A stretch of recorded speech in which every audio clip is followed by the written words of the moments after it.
Ladies and gentlemen, I just want to tap in real quick and let you know that I am light love.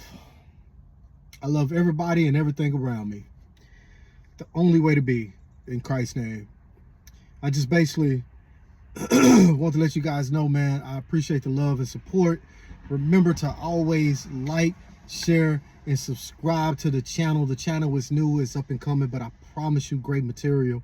I promise you authentic content because I'm authentic. You guys who are looking at this video, some of you are probably scared to get on the internet. You probably have a job that Christ has been calling you to do for a long while, and you're scared to just get out there. Let me let you know something. I'm scared too. I'm scared too. Every time I make a video, I'm like, bro, what am I doing? But I know I'm doing it for the kingdom. I'm knowing I'm doing it for a higher purpose. So I just do it. No excuses. No excuses. So if you've been thinking about it and you've been procrastinating, go to your prayer closet, go to your place of prayer, step out on faith. Step out on faith. Step out on faith. You don't have to be comfortable. Being comfortable is I understand it, but at the same time, we got to be bold and brave.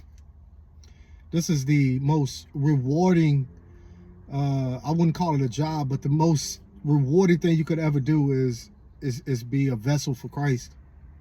Be a vessel for Christ, a walking, talking example of what Christ was in the flesh.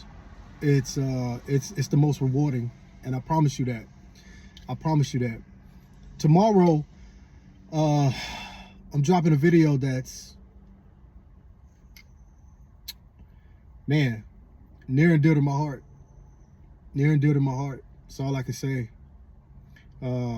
Yesterday I was fasting, and I took an issue that I was going through. I went to God with it. I was like, Lord, I'm tired of it. It's been over 2 years, and I got to get rid of this thing.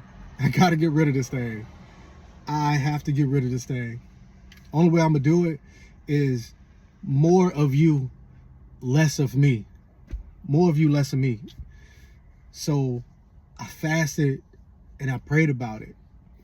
And during that fast, I had a phone call from a friend, childhood friend, man. A childhood friend. I'm talking about like from middle school. Good guy. Back in the day, we were both bad boys. Bad boys. And when he called me, I was like, man, you know, it's my guy. So we're on the phone, we're conversating, and he didn't know I was fasting at all. And he started talking about an issue that he went through in his past. And I was like, man, that's crazy. That's crazy that you called me, bro. That's crazy that you called me, because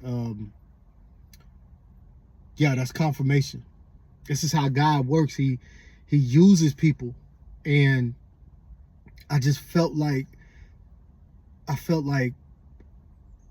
so humbled on the phone with him. I was like, I was just telling him, bro, man, I appreciate your phone call, man. I appreciate your words. I appreciate your prayers. Because I never thought in a 1,000 years that me and him would be talking about Christ. Never. And now that we are, it's a humbling feeling. So I was like, Lord, what does your good book say about this? So I turned to Proverbs 17:17, right? Proverbs 17:17 says, a friend is always a friend, and relatives are born to share our troubles, right? So when he called me and he was talking to me, man, I just saw the growth in him, man, and I love this guy so much, because he keeps it 100 with me every time we talk. He prays for me. Like, he takes it upon himself to pray for me. That's a friend. That's a friend. Like, he doesn't invite me to the clubs or anything that takes me out of God's will. And people like that, man, I have to appreciate. People like that in your life, you have to appreciate. Like, at some point, we're gonna have to do away with the old friends, the old relatives, or the people who keep us in that same space we were 5 years ago or 10 years ago. Like talking to him, it just inspired me more because it was because of the timing. I'm fasting, and he calls me and he gives me validation of what I'm doing. So I just want to tell him thank you, man. I thank you from the bottom of my heart, my guy. Like I truly appreciate you from being a good friend. Like for real. And like we got more to come. We got ideas, and we gonna connect on so many different levels in Christ's name. So I just basically want to share that with you tomorrow. Just be looking out for that video. I'm gonna have it ready tomorrow, and I hope it inspires someone. Like I always tell you, 10 people, 5 people can watch my video. As long as one person gets something out of it, I've done my job in Christ's name. That's all I care about. That's all I care about. And that's why I do it.